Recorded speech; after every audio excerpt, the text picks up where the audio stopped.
Good afternoon or good evening, depending on where you might be. My name is Kevin Michael Grace, and this is the KMG show for Tuesday, November the 2nd, 2021. Let's just adjust this a little bit. There, that's better.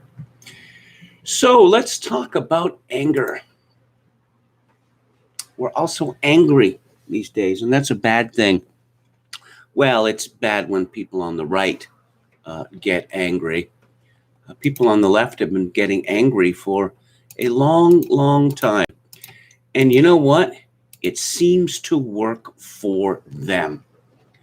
There's a very long piece on Substack by Matt Labash, who is a humorist who I have known going back to what? The 70s, maybe? He used to be associated with the American Spectator. And like Andrew Ferguson, they both decamped to the Weekly Standard. P.J. O'Rourke, a terrible influence on American humorous writers, particularly those on the right. I suppose one P.J. O'Rourke was enough, but then they all started writing like him. This piece is illustrated with that famous picture of Johnny Cash on stage raising his middle finger to a cameraman. Labash begins, "My father is a better man than I am. That's not false humility talking, as anyone who knows us both can attest.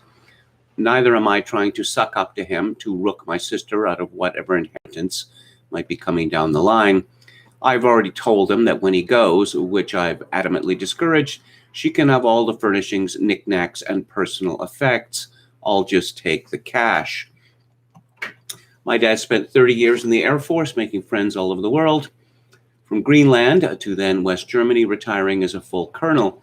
He had another successful career after that, before retiring for good, making sure war veterans got the benefits they might not even know they had coming to them. We sometimes call him Honest John, as he's the type of guy who, if he gets an extra 10 cents back in change from a cashier, then realizes it when he gets to his car, will march the dime back in to return it. He's the kind of person who, if he has an extra attentive waitress at a restaurant, will write her manager a week later, telling them why she deserves a raise. My dad is such an involved grandfather that he gives each of his grandkids a 3-ring binder, thick with laminated pages and color graphics of spiritual and moral instruction with periodic updates. It's been nice having him as a wingman in the fatherly duties dispute, as it frees me up to do more important things like fishing or binge watching Eastbound and Down." What a terrible show that was. But moving on. Honest John is an elder in his church, and he takes his elder chores pretty seriously. He reported for duty in his mask in the middle of the pandemic, even though most of his Bible study group elected to ride bareback pre-vaccines, tempting the COVID fates. I tell you all this not because I'm a big fan of my father's, though I am, but because of what happened not all that long ago after he pulled one of his elder shifts. His church, as they periodically do to their credit, spent a couple of days inviting the homeless to come in. They fed them multiple meals, encouraged them to sleep in their church buildings, and stayed up with them all night if their guests felt like it, letting the less fortunate punch themselves out, telling of how life had beaten them down, broken their hearts, and stolen their crowns, in the words of the metaphysician Tom Petty. After he spent 2 days with them, I received an email from my dad telling me to call, which I don't do often enough. I did as instructed, and the conversation went like this. "Hey, Dad, how'd it go? Any interesting stories? You know, Matt, I'd really like to kick that Mitt Romney in the head." So you see that Matt Labash's father has become angry, particularly at Mitt Romney. Now, why anyone would be angry at Mitt Romney, I mean, that is a mystery. Why anyone would do anything less than worship this rootless cosmopolite, one of the paragons of vulture capitalism, just a mystery again. Labash continues, "Now, I've known my dad a long time, since I was born, actually, and I've never known him to want to go around indiscriminately kicking mild-mannered Mormons in the head which would be a dangerous proposition in Romney's case. Besides, on account of his hairspray helmet, you could easily fracture a metatarsal again. I don't remember what Romney's precise infraction was, probably speaking up, which you're not supposed to do in respectable Republican circles these days. Romney pointing out that our then emperor, Orange Julius Caesar, had gone one toke over the line. One toke over the line. Yes, great current reference there, Matt. So, yes, I suppose it might be considered incivil or even angry to refer to the president of the United States as Orange Julius Caesar, but the never-Trumpers avail themselves of privileges not available to the rest of us. As I recall, this was during one of Trump's impeachments. I can't remember which, since they're now multiple choice. No, there were only two, Matt. Not hard to remember. It could have been the one where he asked the Ukrainian president to fix the Hugo Chavez doctored voting machines in Fulton County so that he wouldn't have to hang Mike Pence. But they all run together now.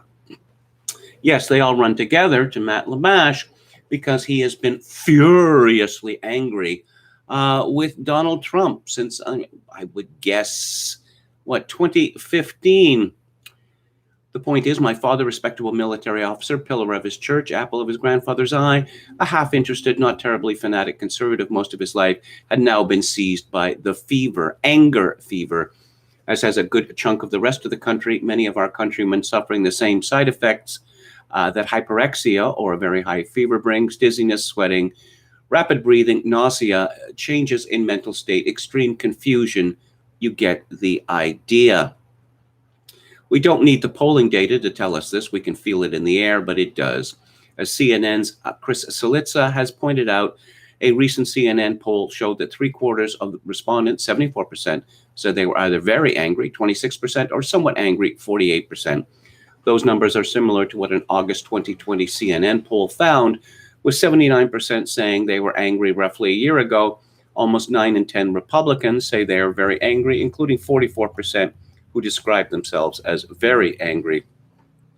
67% of Democrats and 70% of independents are angry to boot. Well, okay, so Americans are angry, which raises the question, is it reasonable for them to be angry? I'm reminded one of Adam Curtis's documentaries where he describes a shift in the psychiatric profession in the 1950s, where they had before then simply treated symptoms. If someone seemed to be, very angry indeed, or discomfited, or out there in some way, they would simply whack them down with Thorazine before they considered the question, do these people have a reason to be acting the way they do? And the results surprised them. LaMache continues, a September University of Virginia Center for Politics poll conducted along with Project Homefire showed that 41% of Biden voters and 52% of Trump voters at least somewhat agree that it's time to split the country, favoring blue-red states seceding from the Union, which means, not to put too fine a point on it, that roughly half the country has gone batshit crazy, as we would spend the rest of our life as a nation or two squabbling over who gets what in the divorce. Yes. So the United States is going to remain as it is forever, although, of course, to Americans in the past, the idea that Alaska and, more hilariously, Hawaii would become states, well, life is full of surprises. Let's see. Well, the crazies have always warned of and even rooted for civil war, thus allowing them more shop ops to buy paramilitary gear, Gadsden flags, and Antifa balaclavas. Being a revolutionary can be both fun and fashionable. Even the formerly sane seem to be entertaining the possibility or inevitability. Well, I suppose when people start entertaining the possibility of something, then it becomes possible.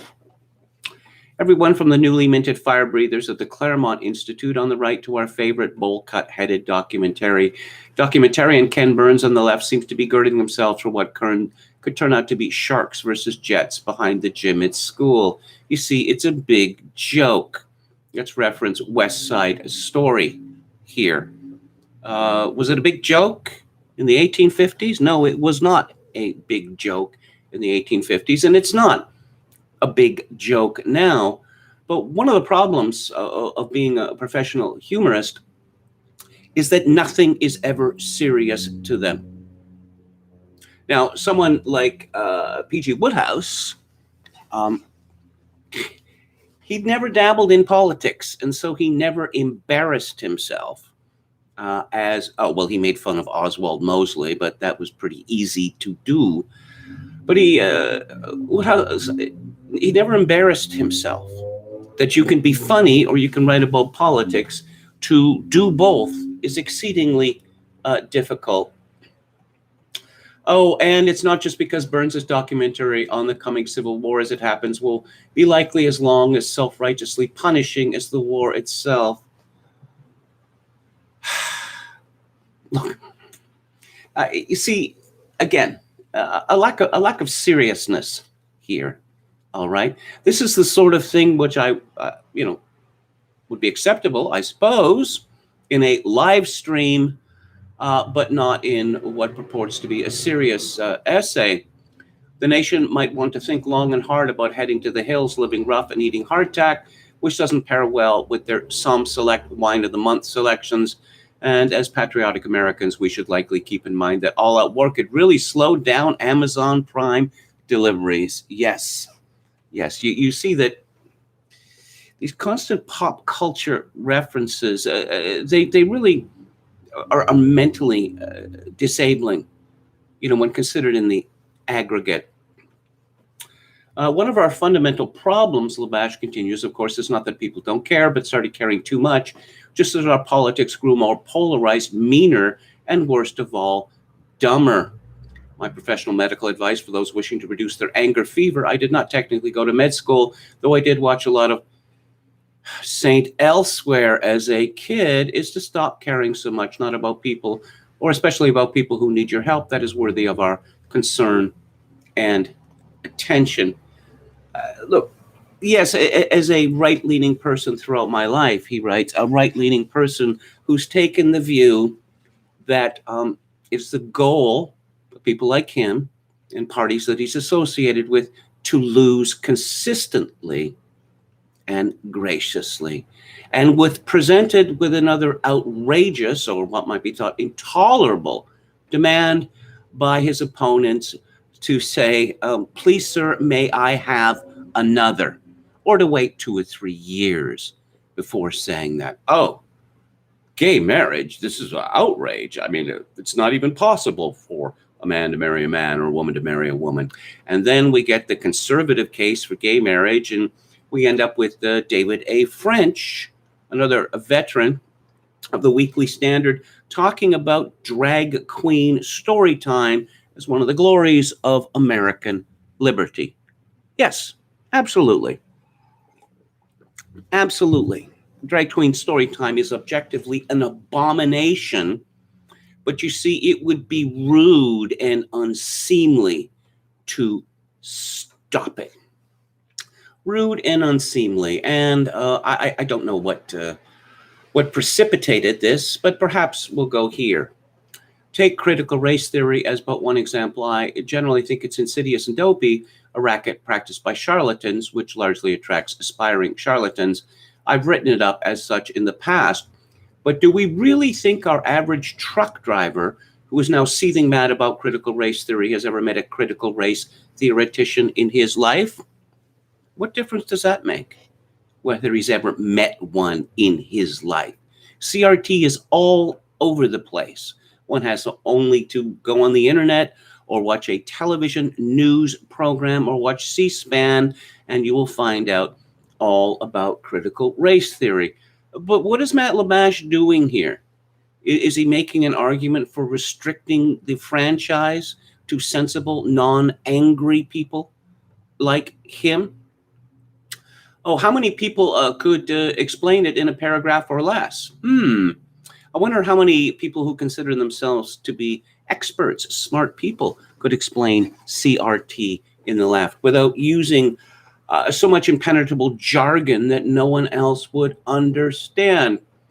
Oh, yes, they do tend to listen to a lot of talk radio, but generally speaking, a truck driver spends his or her time, actually doing productive things that make our country a better place, unlike most critical race theoreticians, like transporting essential goods to market to make the rest of our lives better, or providing for their families, or nailing lot lizards down at the Flying J before swallowing a fistful of amphetamines to stay awake during a 20-hour run. Don't want to give truck drivers too many virtue points. They are flawed human beings like the rest of us. Of course, I guess this essay was published before the supply system in the United States broke down.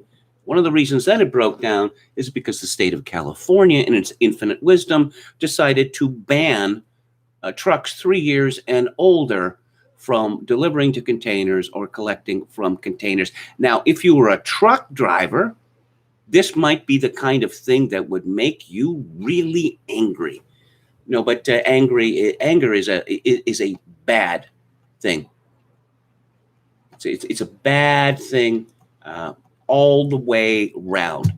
Just stay out of politics. Okay, fine. Why doesn't Matt Labash stop writing about politics and raise peacocks instead? Because his counsel is a counsel of despair, is what it is. There is no point entering politics if you do not intend to win. Now, you may have heard me discuss in the past this argument over why the what might be deemed the rationalists lost the argument regarding lockdowns. Well, the reason they lost the argument is because, do you want people to die? Well, not necessarily. No, but people die all the time. And it's a question of, risk and gain. But no, that sort of argumentation, it doesn't, this dialectic, it doesn't go very far with most people. And we live in an age of, democracy of all kinds. Society has been thoroughly made democratic, so that we have these mid-wit experts, some of whom are MEDs, some of whom are EDs, some of whom are even PhDs, these midwits who insist, despite all of the evidence, that they are right. And if you disagree with them, do you want people to die? Well, the argument has been made many times, certainly long before me, that if we really don't want people to die, we could start by banning automobiles. A lot of people die in car crashes, or, reducing the speed limit to 15 miles per hour, say. No, but, Matt Labash, he is a pre-Trump person. You remember the Tea Party? People were really angry with the Obama administration. And then the experts swooped in and they said, oh, we're listening to you. We feel your pain. But, you people are pretty good at getting your demonstrations together. But what do you know about politics? Well, we're the GOP and we know all about politics. So vote for us and give us lots of money and give lots of money to, affiliated organizations, and we'll take care of it. And the movement was emasculated, eviscerated, because again, it is the purpose of people like Matt Labash to counsel despair. We're going to lose. We're always going to lose, and you should just get used to it. Now, don't stay out of politics, because the GOP and affiliated think tanks need your money. But just get used to the idea that you're going to lose. Useless person. I'm sure, personally, he may be a very amusing person, despite his insufferable pop cult references. Not that I have anything particular against pop cult references, but I can make other references as well.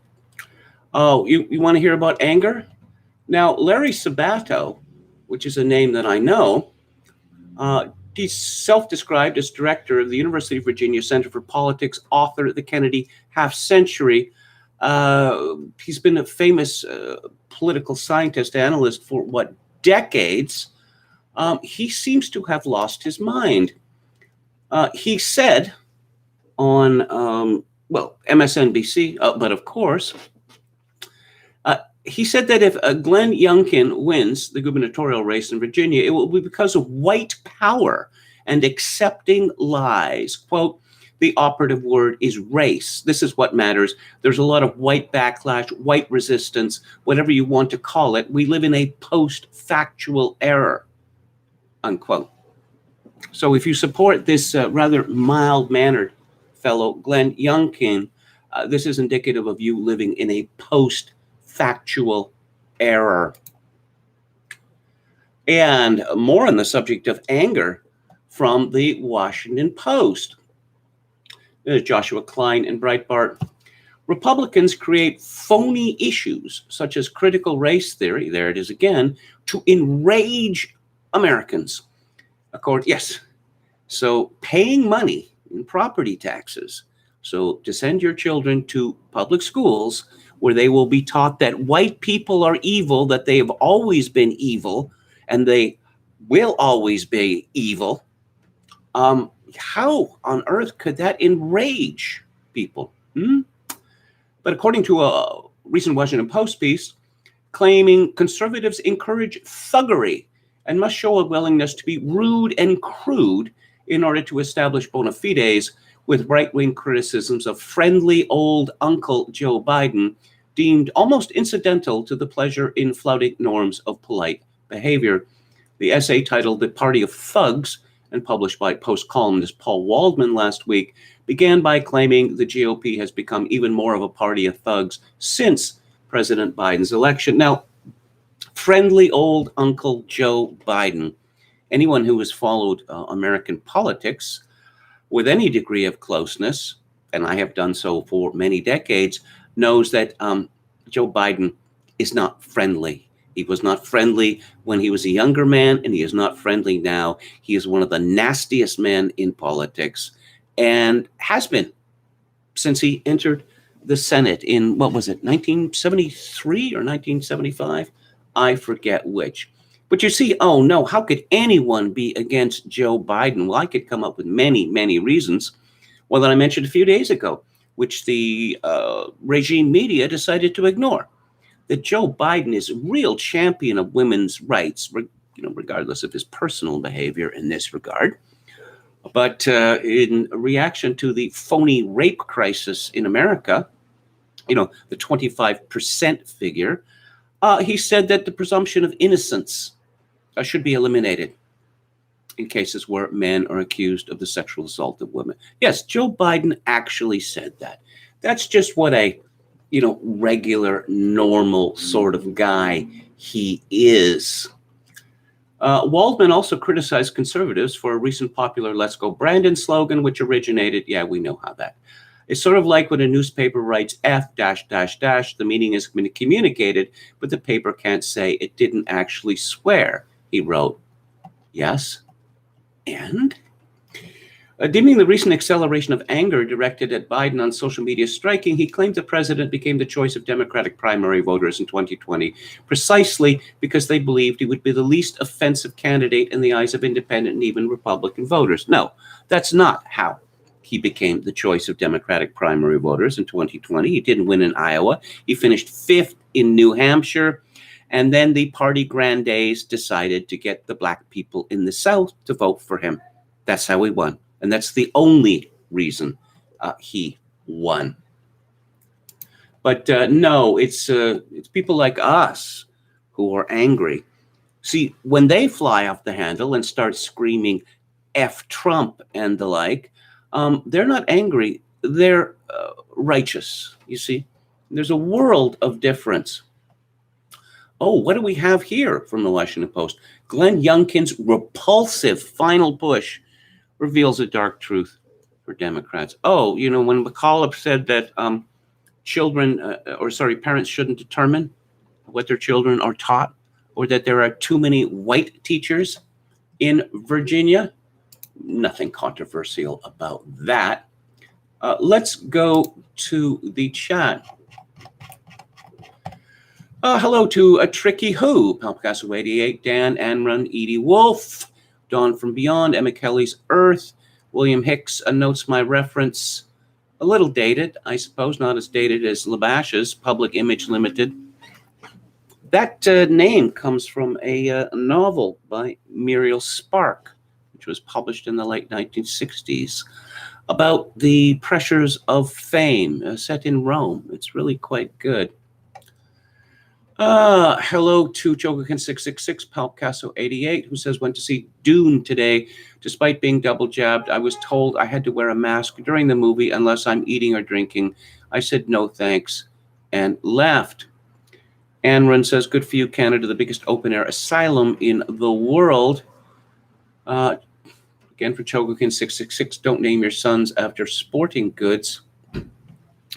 Palpicasso 88 says, it's insane. It was 2:30 in the afternoon. Theater was deserted, but I have to wear a mask to watch a 2.5-hour movie.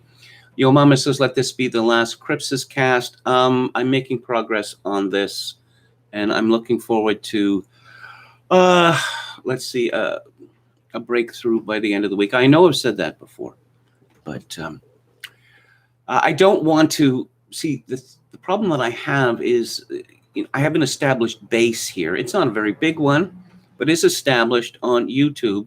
So if I move to another hosting platform, I don't want to say after that again, or maybe more than once, no, I'm not there anymore. I've moved to someplace else. That would drive people away in a hurry. Metal Mike also liked the pill reference. Coachulango says, my sons are named Rawlings and Wilson. David Wright says, Mitt was nicknamed Mittens. Dad was governor of Michigan, the Mitten State. At least that was the story that I heard. I've heard various stories, but okay, so Mitt Romney's father, who was born in Mexico, and should have been not allowed to run for president of the United States. Well, he ran in 1968, and there was some sort of embarrassment. He'd been governor of Michigan, where Mitt Willard Romney grew up. And then he ends up in Massachusetts as governor of that state, after becoming exceedingly wealthy through his vulture capitalism. And he runs for president from Massachusetts, and that didn't work out. So then he ends up in Utah. This is a man with no sense of community at all. But one could say that about most major American politicians of recent decades. Where does, I've mentioned this several times, but I think it's so instructive. Now, that Newt Gingrich was famously asked, I guess around the time that he became Speaker of the House, where he was from, and he said, nowhere. Where was Bill Clinton from? He's from Arkansas. But he was 4-time governor of Arkansas. Does he live in Arkansas now? No. He supposedly lives in New York State. How about Barack Obama? Where's Barack Obama from? Barack Obama is from nowhere, just like Newt Gingrich. But I digress. William Hicks has heard Saturday Night Live's ratings have been low. Maybe Trump should host a show. He could pretend to be an Alec Baldwin doing a public service announcement about gun safety. He did host the show in 2015. And I don't know, a success as far as I remember. He danced. Was it some Drake song he was dancing to?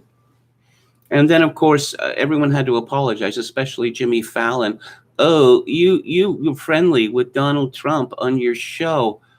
It's the role of people like Jimmy Fallon to be a suck-up to every guest that appears on their show. Although, remember, they're making another Garfield movie with Chris Pratt in it.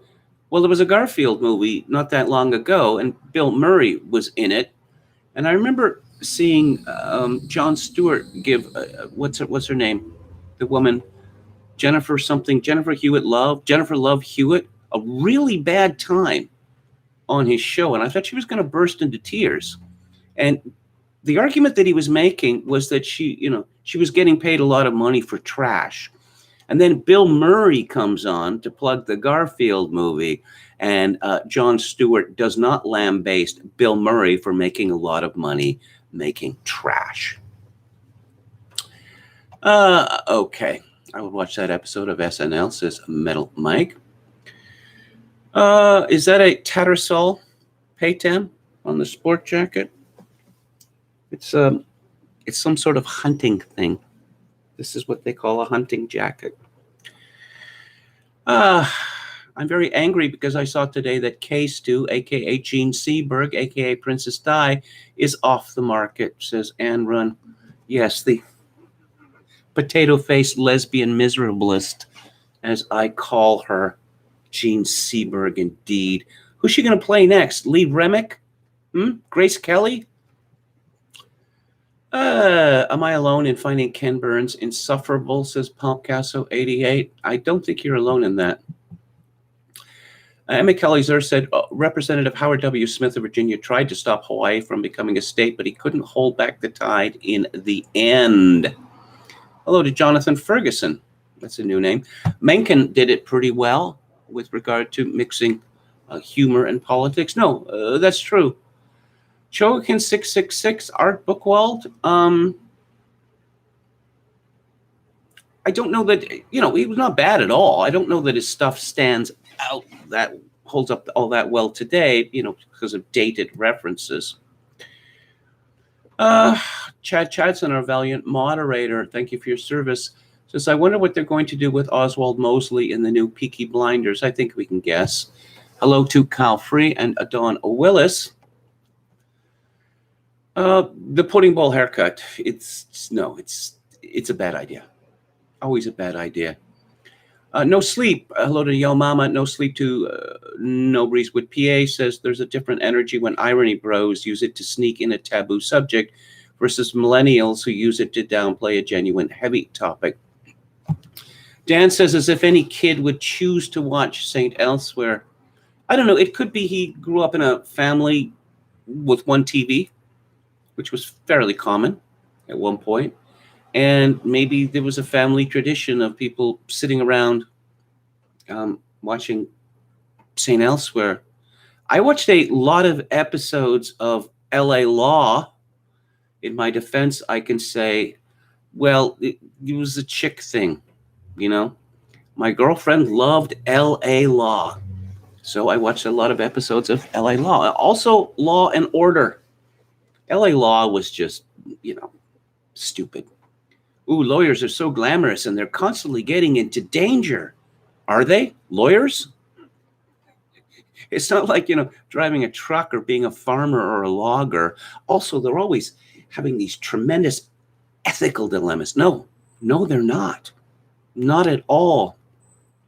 Law and Order was worse, of course, because they typically, they turned all the stories upside down, including famous ones, like that prep school student. His name was Edmund Perry, I think, in New York City.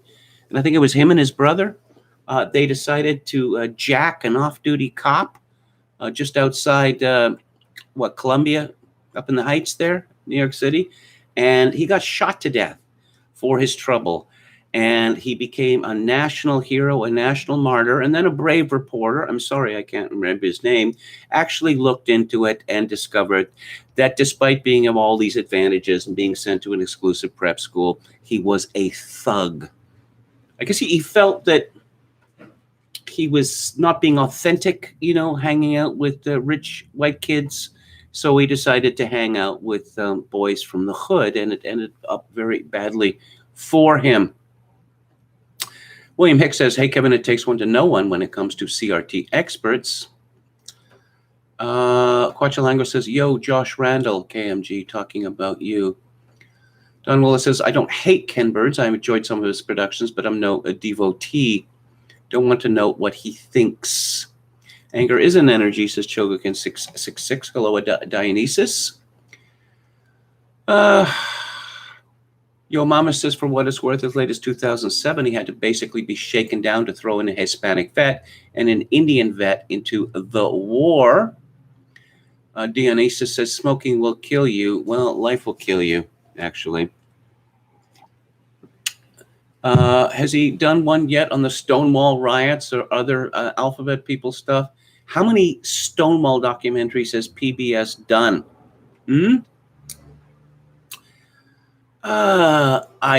Judas Fly Chai says the sun is about this high. I don't know what that means. Do we have anything else here? KMG is correct about the outcome of the Charlottesville trial. Hello to Texas Feral Hog. To play on the hopes of men is evil. Truth is what is needed. Well, Gramsci famously spoke of pessimism of the intellect, optimism of the will.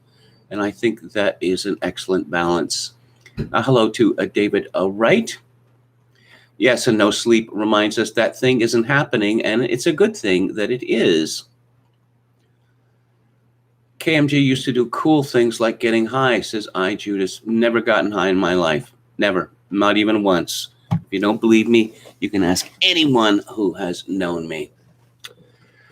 Ashley Main Bravo says Richard Spencer was apparently representing himself in court and cross-examining Matt Heimbach today at the 7th day of the Charlottesville trial.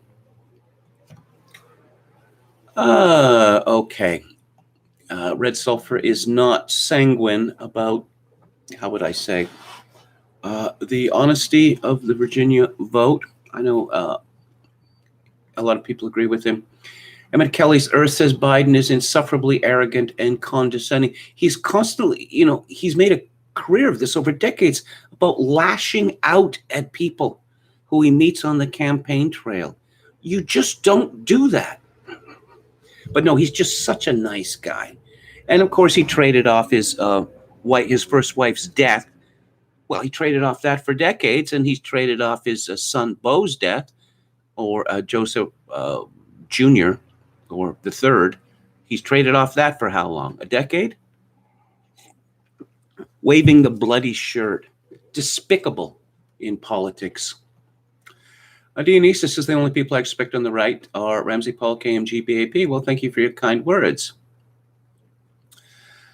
Quachalango says the only thing about KMG not liking beans is they will never die an undignified death with his head blown off by a pressure cooker. Are pressure cookers dangerous? I wondered about that. My grandmother used to make me fried chicken with a pressure cooker, and I thought it was the best fried chicken I've ever had. But then I've wondered, I don't know, do you have to pay really, really close attention? How careful do you have to be? If you put, too much oil in it, are you risking life? Of course, everyone is all agog over these air cookers now? Anyone ever used one of these air cookers? It's hard to get away from commercials for air cookers. And oh yes, the only thing I remember about LA Law was the bitch lawyer falling down the elevator shaft, says Palpcastle88. Yes, I did see that episode, and it was genuinely shocking, actually. Red Sulfur's mother used to cook using a pressure cooker. Quite dangerous, says Quachulango. Red Sulfur says delicious roast beef. Crockpot is where it's at, says Joaquin666. And let's get back to the show here. Jeff Lewis has a piece at American Thinker today where he points out something which is useful. It's important. Like many other commentators have observed, Let's Go Brandon has its roots in Saul Alinsky's Rules for Radicals. Quote, ridicule is man's most potent weapon. There is no defense. It is almost impossible to counterattack ridicule. Also, it infuriates the opposition who then react to your advantage, unquote. He comments, among some friends and acquaintances, I have noticed a reflexive, vigorous pushback against this phrase, mocking Joe Biden. They call it immature and say mocking the president should have no place in our politics. Really? After cleaning up the mess from spitting out my coffee, I respectfully but firmly remind them of what the country went through for the entirety of the Trump campaign and presidency. The response has been, we need to do better. or just because both sides do it doesn't mean it's right. So when CNN devotes a whole segment to discussing the size and shape of Donald Trump's penis, oh, there's nothing incivil or mean-spirited or crude or thuggish about that, is there? I mean, he's Donald Trump. He is, as the great philosopher, who I believe now regularly appears in the New York Times, Sarah Silverman, has pointed out, worse than Hitler. And if you're worse than Hitler, well, I guess you should just, kind of expect that sort of thing. So, burying the lead, not just burying the lead, but just ignoring it altogether. Let's have a story about Seattle. And the gist of this story is that Seattleites are stressed out. It's the most anxious major metro in the United States, new census data shows. This is a story from the Seattle Times, and I gather the Seattle Times must have covered this story at considerable length. For any particular reason why people in Seattle would be so stressed out? Could it have something to do with the fact that Seattle is a very expensive city to live in now and has been for some time, and it's falling to pieces? It's become a nasty, crime-ridden cesspool where radicals actually engaged in an insurrection last year. What do they call it? The Chaz or the Chop? This is an actual insurrection where several blocks of Seattle, and we're not talking about wasteland here, we're talking about one of the built-up areas, the Capitol Hill area in Seattle, and all of the residences and the businesses were seized by radicals. And the mayor thought that this was just a ton of fun. It's gonna be a summer of love in Seattle, she said. So again, let's not talk about what, again, I was talking about, symptoms versus underlying causes, but no, the Seattle Times does not want to talk about underlying causes with regard to why people in Seattle would be so stressed out. And how about San Francisco? That's another place where people are stressed out. San Francisco is one of the most expensive places to live in the world, and yet it's turned into a cesspool. A rather better story from Michelle Robertson at the San Francisco Gate. Read a smattering of national and even international news headlines, and you can see it. San Francisco has an image problem. It's not just conservative media slamming the city, the New York Times, The Economist, even British-based publications like The Independent and Sunday Times. This based usage, dash-based usage, this has been driving me crazy for decades now. When I was an editor, I just removed it. Someone is London-based, or someone is Victoria-based, or The Independent and the Sunday Times are British-based publications. No, they're just British. Is that so hard to understand? But I digress. These publications have run recent stories on the state of San Francisco, ranging from its highly visible housing issues to its shoplifting problems. Why San Francisco city government is so dysfunctional, reads a headline from The Economist. Crime is basically legal in San Francisco, says another headline from the Daily Mail. The New York Times, meanwhile, just ran an article stating that the mundane crime of shoplifting has spun out of control in San Francisco, forcing some chain stores to close. SF Gate has published a deeper investigation into this claim. Ian Davis, a professor at media studies at UC Berkeley, said, yes, San Francisco's progressive image in the American mind makes it a prime target for conservatives to criticize. It often functions as a symbol of liberal or democratic policies. Okay, so apparently, if you live in a city, never mind, how expensive or inexpensive it is, and you take an objection to people, many people urinating on the sidewalks and on the sides of buildings, defecating on the sidewalks, shooting up in the middle of the street, and then discarding the needles on the sidewalks or in grass or whatever. Apparently, this makes you one of those conservatives who is always looking for any excuse to attack liberals and progressives. Back to the story. Indeed, a cursory search of Fox News headlines from the past week displays an obvious bias in coverage. San Francisco families no longer feel safe, hire private security amid crime spree, reads one headline published last week. On the same day, the media site ran a story reading San Francisco prosecutors quit progressive DA Chesa Bowden's office, join recall effort. Are these stories true? Isn't that the important thing? Davis cited a Fox News story from 2019 on the crisis of the unhoused that he said named its bias outright. In the summer of 2009, Fox News embarked on an ambitious project to chronicle the toll progressive policies have had on the homeless crisis in 4 West Coast cities, Seattle, San Francisco, Los Angeles, and Portland, Oregon. A note at the top of the story reads, all fair points about housing policy failures aside, the Fox piece frames the issue as a failure of Democrats and the progressive ideology San Francisco has come to symbolize in the American imagination, according to Professor Davis. Okay, so one has data, and typically one extrapolates hypotheses from that data. Isn't that how it works? Or those data, rather. Isn't that how it works? But no, if you're going to say mean things about Seattle, San Francisco, Los Angeles, and Portland based on the data, then you're being unfair. In stories like this, the city is used as a symbol of progressive policy failures, Davis continued.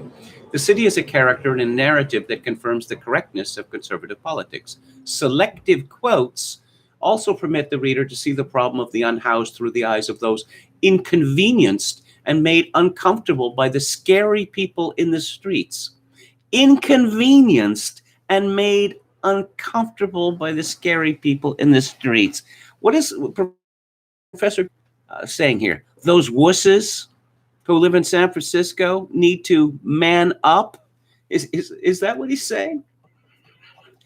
No, so I guess the San Francisco media has come to a point where, all this stuff is true, but we cannot allow it to be fashioned into a cudgel with which to beat us. No, that's the most important thing. It's like when that Muslim shot up Fort Hood, and what a senior general, the commander at Fort Hood said, well, this is bad, but what would be worse if diversity were to suffer as a result. You got to keep those priorities straight. Speaking of priorities, let's have a little Canada segment here. This is by Stephanie Taylor of the Canadian Press. The national chief of the Assembly of First Nations says there needs to be another symbolic gesture made to recognize the genocide of Indigenous children if Canada wants to raise its flag. There's no genocide of Indigenous children in Canada, but never mind that. Rose Ann Archibald said ideas for such an expression will be discussed when the organization's executive meets this week, adding national Inuit and Métis leaders must also be involved. Questions about what to do with the national flag have surfaced in the lead up to Remembrance Day, on occasion on which it has traditionally been lowered to half-mast as a tribute to soldiers who died serving Canada. The flags on the Peace Tower at Parliament Hill and other federal buildings have been flying at half-staff since last May, but the Royal Canadian Legion says it plans to raise the flag at Ottawa's National War Memorial November the 11th before immediately lowering it to half-staff again.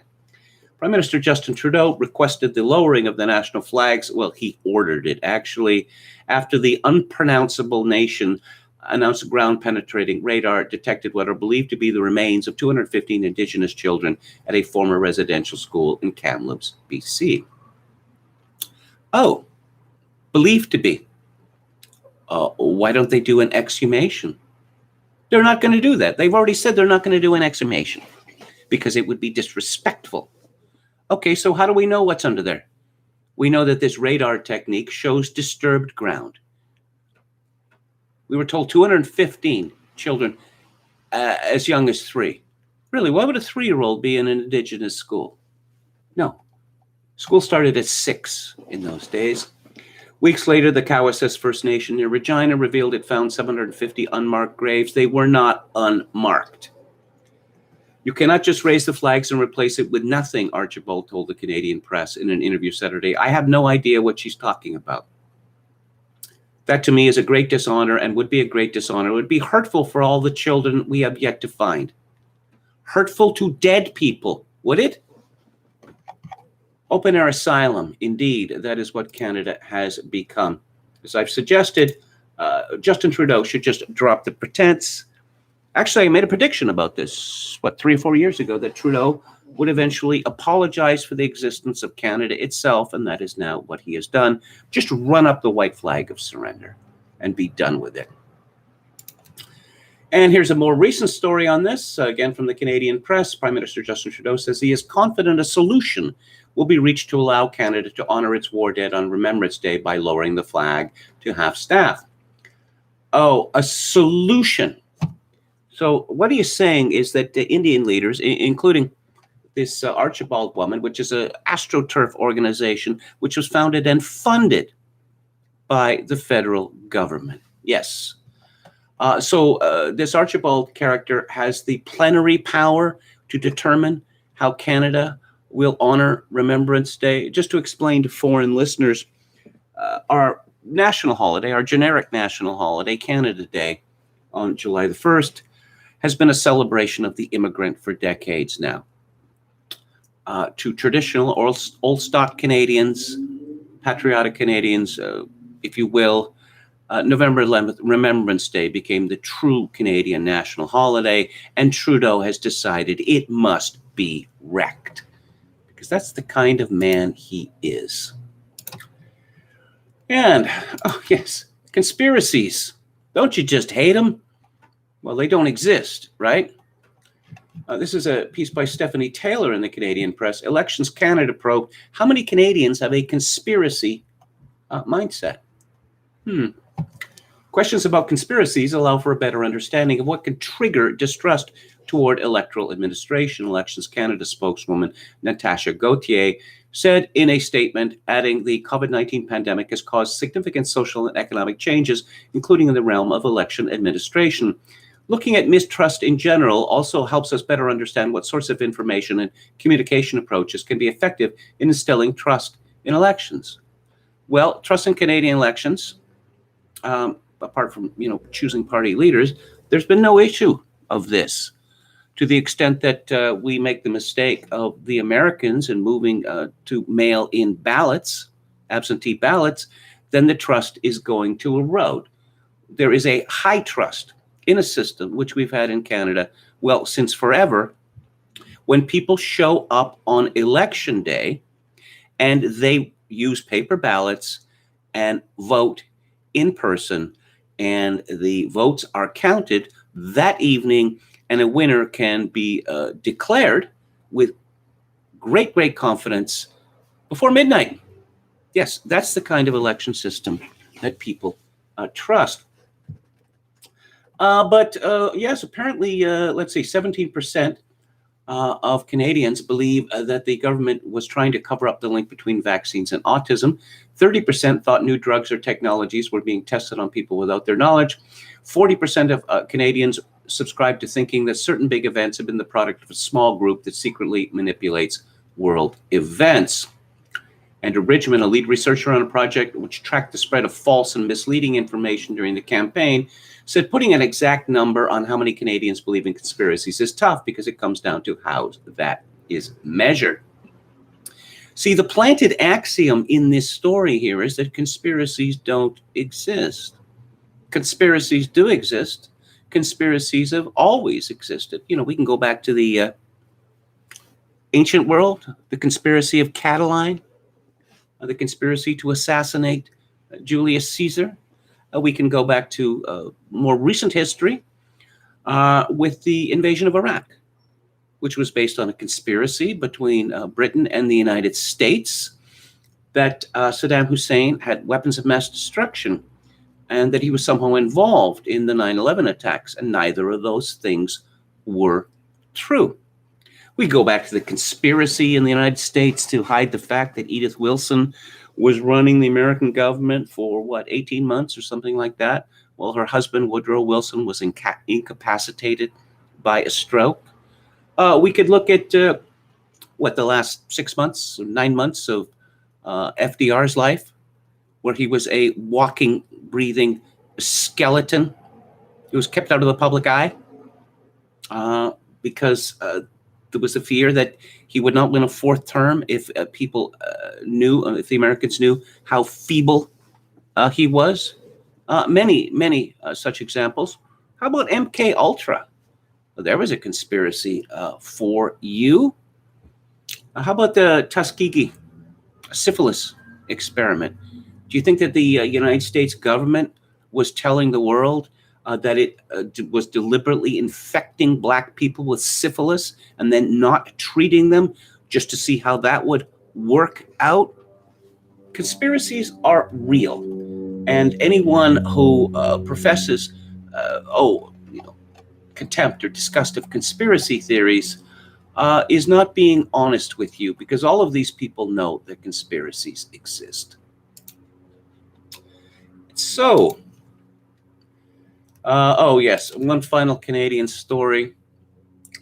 We supposedly live in a democracy, which means literally demos plus kratos, the power of the people. This is from Bare Naked Islam. Blacklock's reporter says the Muslim population as a proportion of the entire country has more than tripled since 1996, but remains outnumbered 9-1 by Catholics. The religious landscape in Canada has undergone significant changes, analysts wrote in a report. Yes, so fairly recently there were quite a few Muslims. But if current trends continue, in 2036, Canada would number 12.9 million Catholics, 5.4 million Protestants, 2.8 million Muslims, 1.2 million Hindus, and 1.1 million Sikhs.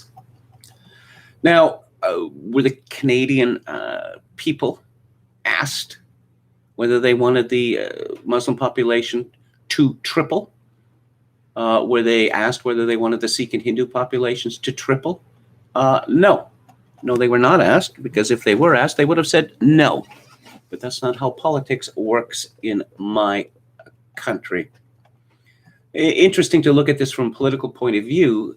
The Conservative Party of Canada has been quite successful in persuading Jews in Canada to move away from their longtime preferred party, the Liberal Party, to their party. However, in terms of numbers, this is not a good strategy, because from 1996 to 2019, the proportion of Jewish Canadians declined from 1.1% to 1%, whereas the Muslim population tripled from 1.1% to 3.7%. And there are a great many ridings in, let's say, Greater Toronto area, where the Muslim vote is important, also Sikh vote and Hindu vote. So, I want to talk about feminism. Well, I want to talk about women and men. It's an important subject, and it deserves a serious consideration. This is a piece by Mary Harrington. You will have heard me mention her name previously. I'm quite fond of her work. This is a piece in Unheard called "The Sexual Revolution Killed Feminism, Fetishizing Freedom Harms Us All," and there is an illustration of a freakish character of indeterminate sexuality at the top. She begins, "It's often noted that the right generally has a better grasp of the left's motives and arguments than vice versa. The right thinks the left is mistaken, while the left thinks the right is evil. There is one exception, feminism. I have sympathy with some critiques advanced by friends on the right of the excesses and uncounted costs of feminism. I've made a number of those critiques myself. But I'm often frustrated by conservatives' refusal to engage with feminist arguments or history, much beyond the pop versions you might find in the pages of Vox. The result is, regrettably, a right-wing treatment of the women's movement that is often as ignorant of what it decries as modern liberal feminists are of the conservative case against abortion. We can do better, and we must, because today defending women's interests is properly and rightly a defense of the family, which is to say, of all humans, including men, understood as relational beings. This isn't easy to see from a conservative vantage point that blames feminism for many modern social ills. Some of this critique is not without justice, but nor is the women's movement without justice. Harrington continues, I don't believe in progress in the arc of history sense, nor do I believe that there exists an eternal conspiracy against women called patriarchy. Worked free of these fairy tales, what we think of today as feminism is a story of economic transitions. Specifically, it's a story of how men and women renegotiated life in common in response first to the transition into the industrial era, then into 20th century market society. If everyone today seems to be arguing about men and women again, it's because we're in the throes of another economic transition. To illustrate, I'll take a short detour through that story.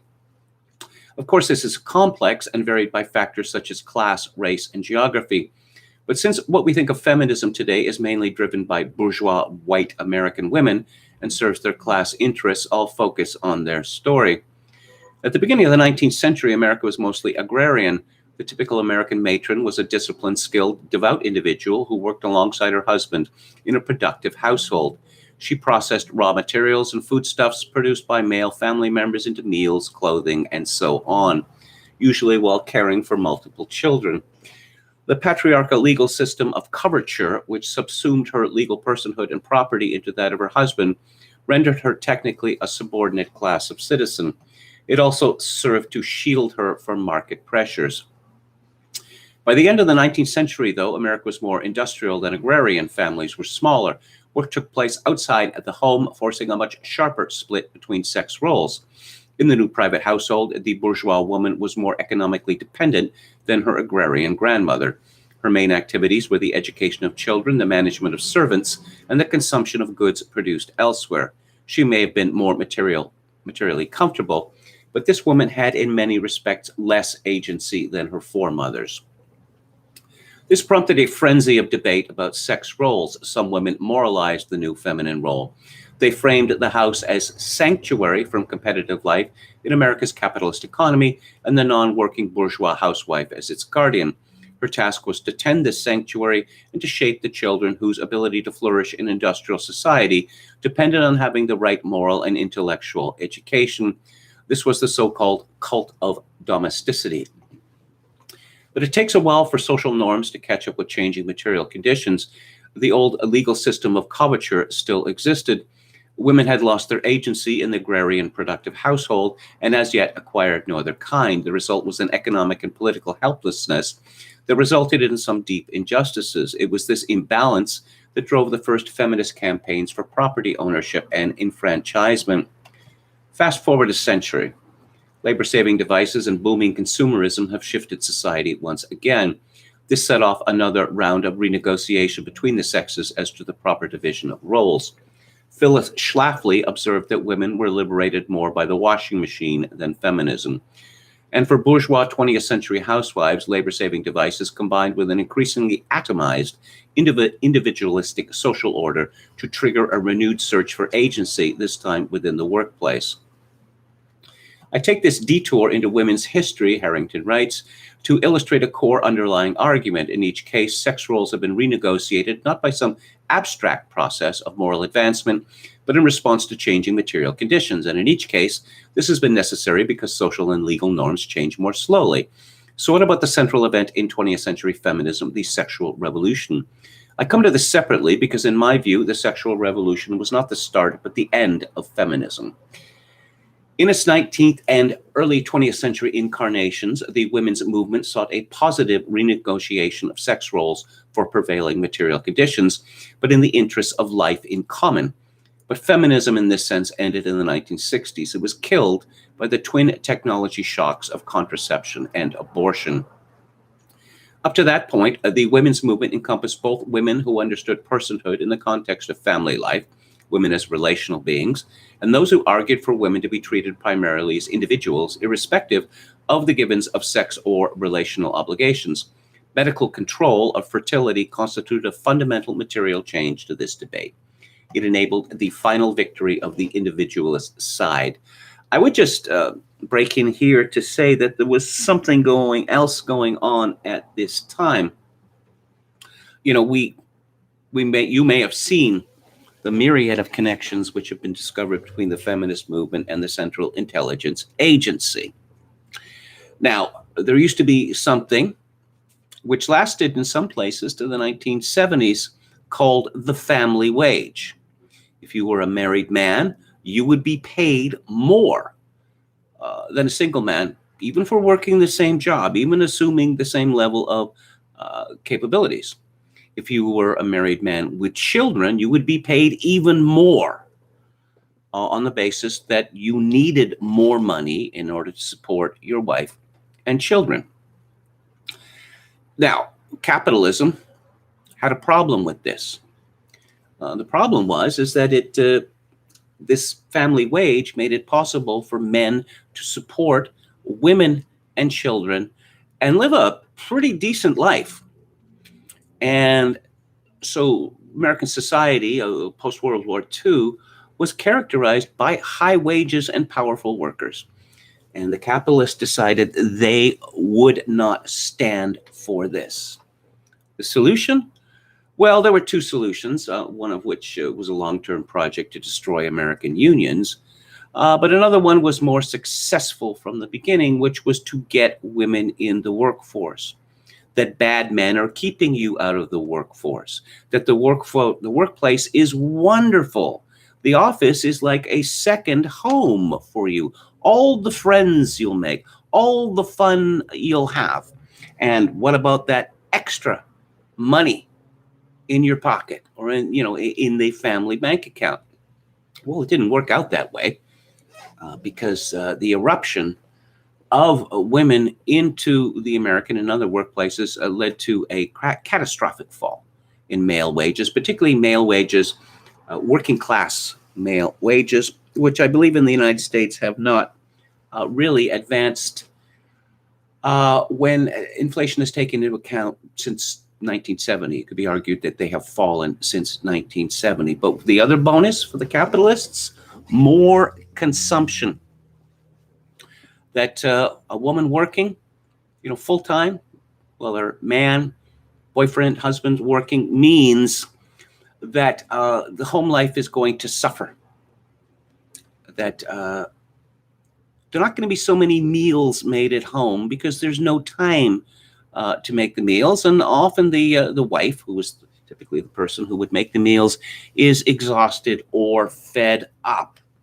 No, but that's wonderful because you get to take the kids to McDonald's for a Happy Meal, and they love the bright colors, and it comes with a toy, and that's better than any meal a woman, a mother, could make. And plus, there's all the other things that have to be bought. Because women these days have very little time to spend looking after a household. And there's also childcare, which has become a huge industry in North America, and politicians in both Canada and the United States are moving towards a position of childcare for all. That is to say that it's considered wicked, and many feminists have made this argument directly, Diane Francis in Canada being one, former editor of the Financial Post, that women who stay home to raise their children are guilty of a crime against the gross domestic product. But back to Mary Harrington. As my friend Erica Bacciocchi has argued, treating access to legal abortion as a necessary precondition for personhood implies a liberal male-centric understanding of what a person is, a radically separate individual. Within that framework, there's no conceptual language, for example, to describe the more than one but less than two nature of pregnancy, or the radical sense of merged selfhood that comes with mothering a newborn baby. For women to be human on this model, we must have total ownership over all these aspects of our bodies that differ from those of males. Even a conflict between total autonomy and an unborn human life must be resolved for autonomy.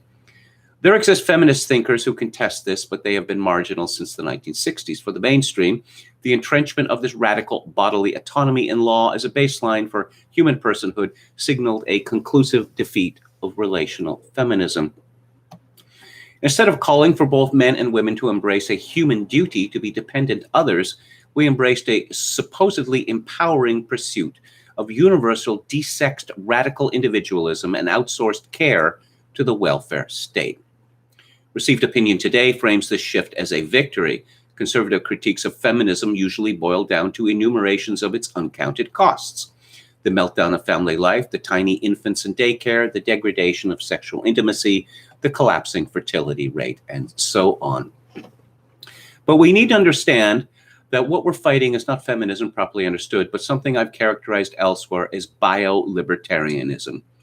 A worldview that for 50 years now has claimed to act in women's interests, but is increasingly obviously at odds with those interests.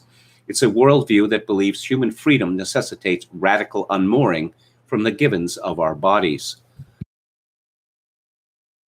Transgender writer Jennifer Finney Boylan recently observed that the campaigns for medical abortion and transgender surgeries have a great deal in common. This is correct. Both causes champion the right of atomized individuals to exert absolute mastery over their bodies. They are not feminist, but bio-libertarian.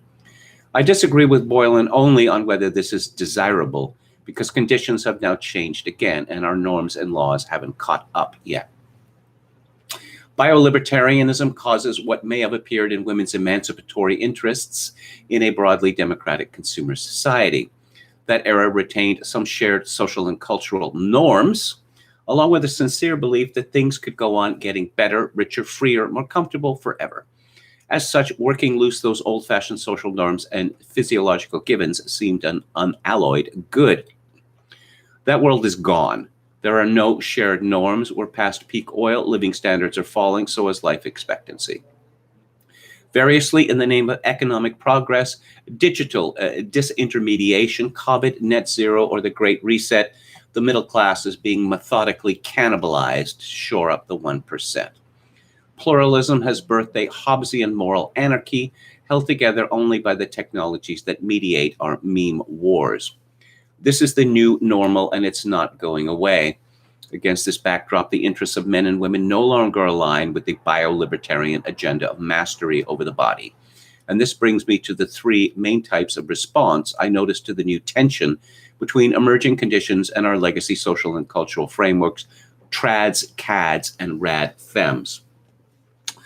Mary Harrington continues, very reductively, these three positions break down as follows. The trads say, all this could be fixed if we could only put second-wave feminism back in the box and return to something more like the cult of domesticity. This has the appeal of both familiarity and nostalgia. But we no longer live in the industrial society that produced those roles. The economic landscape has changed beyond all recognition.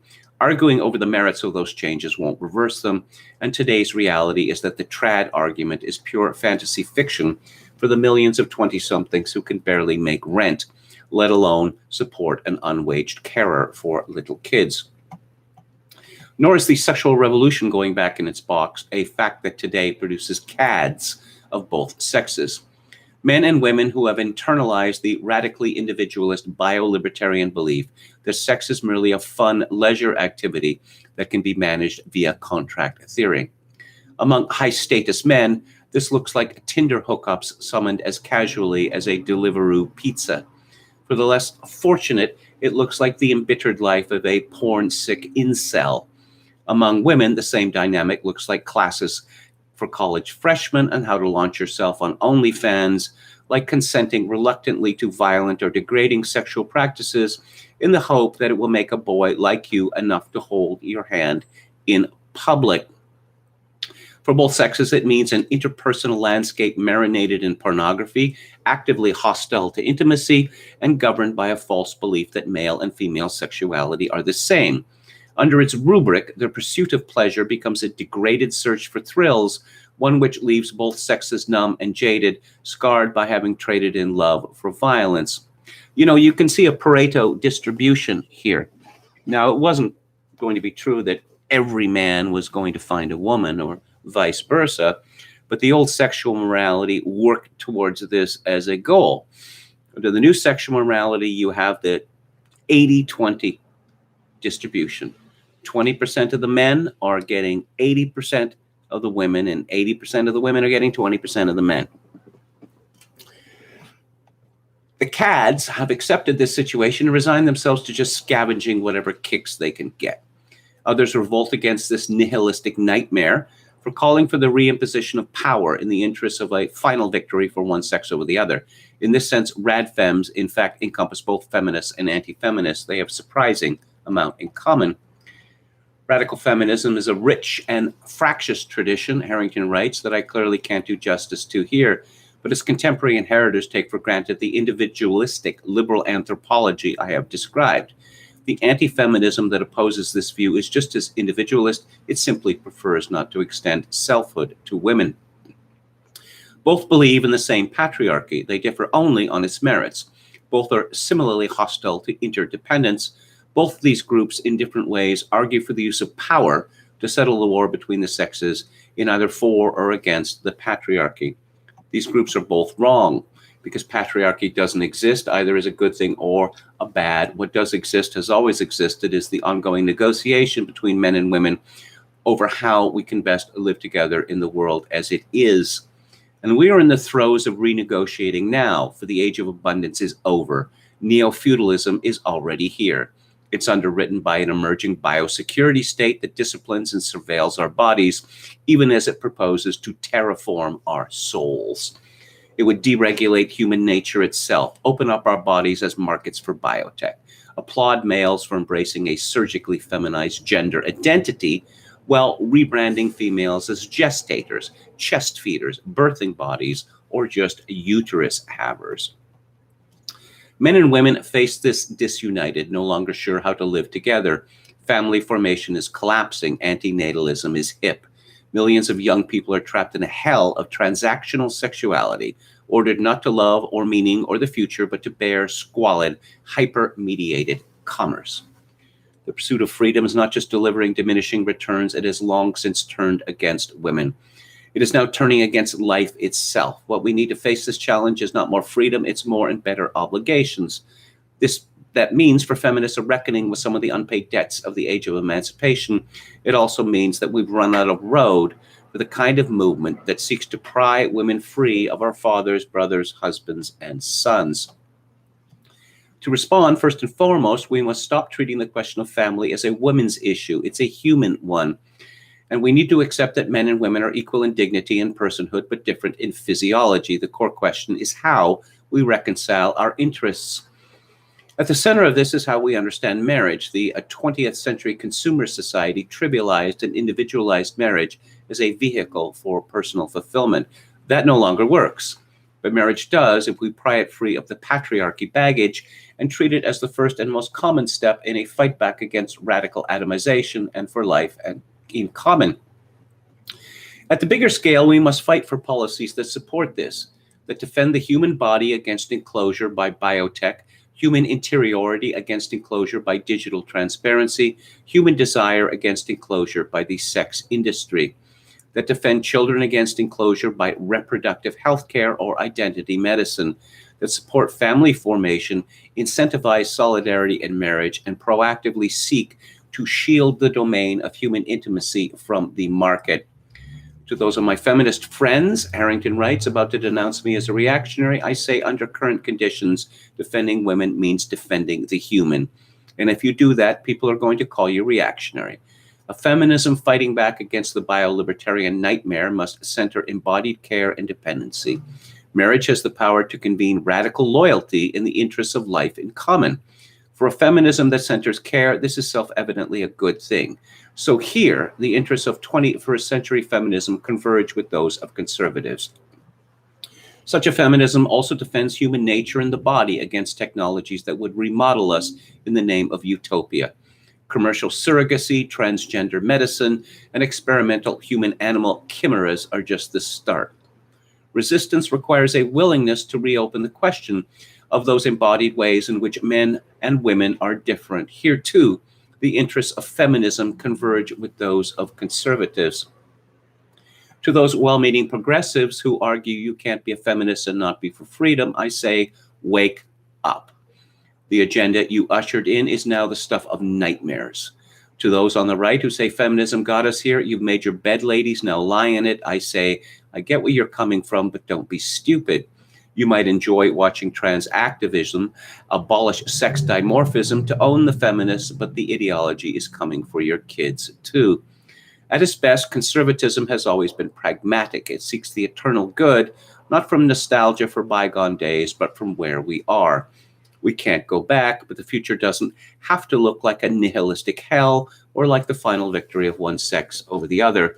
In terms of how men and women live together, there may be nothing left to conserve, but that means there is everything to build. What we have is the rubble, our bodies, each other, and our willingness to try. It's time to begin. This was a version of a speech that Mary Harrington delivered at NatCon 2, the National Conservatism Conference in Orlando, Florida, which ended November the 2nd. And again, you can find this excellent essay at unheard, unherd.com. I just mention in this regard of us becoming both men and women progressively less human. How about Pete Buttigieg and his husband, Chasen Buttigieg? Yes, he actually changed his name to Pete's. That they are male homosexuals, and male homosexuals cannot, between themselves, produce children. But they have two bouncing little babies, twins. How does that work? Well, I'll tell you how it works. People are not allowed to be chattel in the United States of America. The American Constitution guarantees that. But it's come back because rich homosexuals want children. And so they have to find a woman to bear this child. And of course, it's illegal, once again, to pay for people in the United States. But believe me, money changed hands.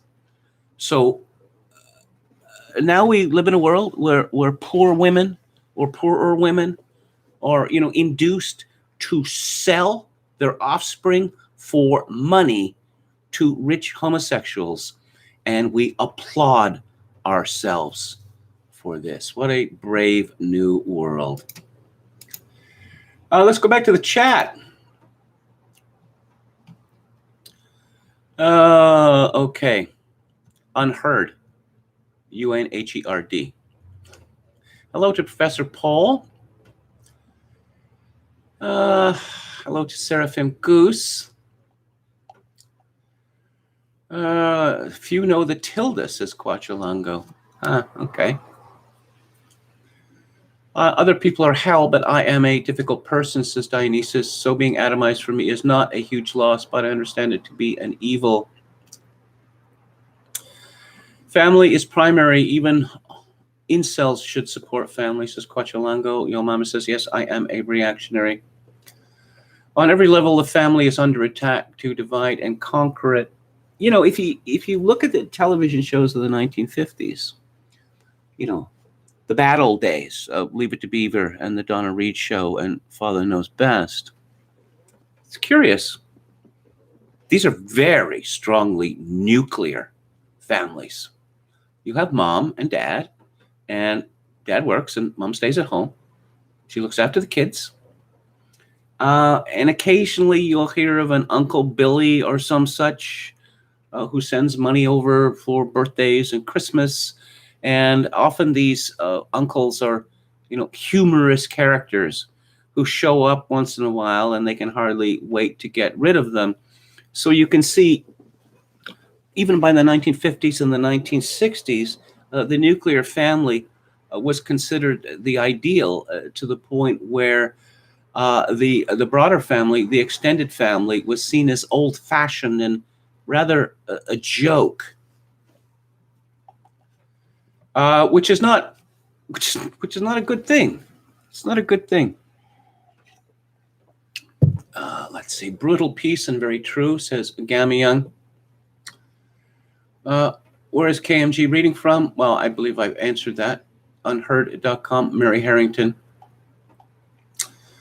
If I were to learn a new language, I would learn French, says Dionysus. I don't know. I've been told that German is the easiest language for English speakers to learn because of the so very many cognates. You know, very similar words between English and German. Okay. Hello again to Chad Chadson. Desperatio should be the new lingua franca. Says Texas Feral Hog. I don't know what that is. Quetzalanga says, I speak Portuguese and Spanish almost as well as English and get by in German, French, and Italian. Feel I give up so much more brain real estate. Don't know how red sulfur does it.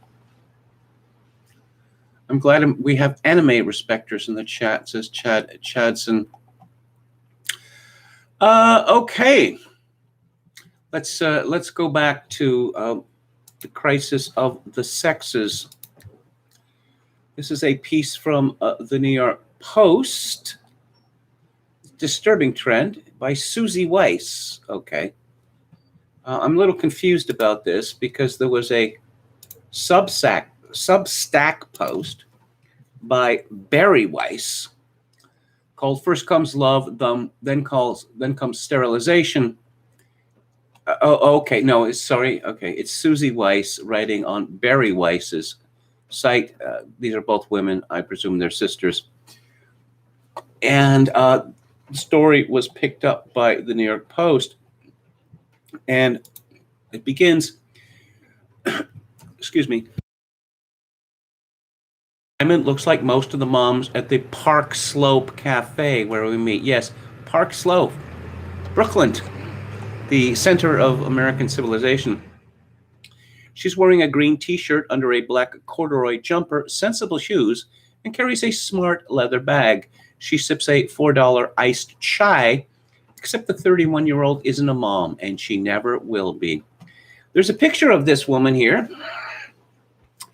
and I never expected to be the poster child of sterilization. She says, I see she has a black boyfriend, and she is this a pit bull? It's not, I don't think it's a pit bull. It's one of those enormous black dogs, this ferocious black dogs whose name escapes me. The kind of dog that can tear your scalp off, and frequently does. So, yes, one would have thought a little dog would be more to the point, you know, being a child substitute, because she's already got a husband or boyfriend. On the aspiring actor's TikTok, but of course, one finds short, funny videos about Diamond's job working the register at a cafe near Union Square, and updates on her rescue pit bull, Rue. Okay, it is a pit bull. It's obviously a mixed breed who has anemia, but of course. Mixed in are the clips extolling her child-free life. They have titles like Sterilization Attempt Number 3 and Being Child-Free. We do know what we're missing. It's been 5 months since she had her fallopian tubes cut, not tied, and she has 64,000 followers. Yes, working the register at a cafe near Union Square. That sounds like a very fulfilling job, does it not? Growing up near Hershey, Pennsylvania. So you see, rootless. Got to get away from the rubes and the proles. Diamond had always assumed she'd have a family of her own, then came college at Arcadia University. Her political awakening away from her conservative roots. Arcadia University. That is a name unfamiliar to me. Well, let's find out a little bit more about it. It's a private university in Glenside, Pennsylvania. approximately 4,000 students of all types. The 76-acre campus features Grey Towers Castle, a National Historic Landmark, and very impressive it is too. It was founded in 1853 as the Beaver Female Seminary. It attained collegiate status in 1872, I'm reading from Wiki here, under the auspices of the Methodist Episcopal Council, and it was named Beaver College. It changed its religious affiliation in 1925 to the Presbyterian Church, USA. For the 5th consecutive year, Acadia University is ranked among the Princeton Review's best in the Northeast in its 2020 Best Colleges region by region.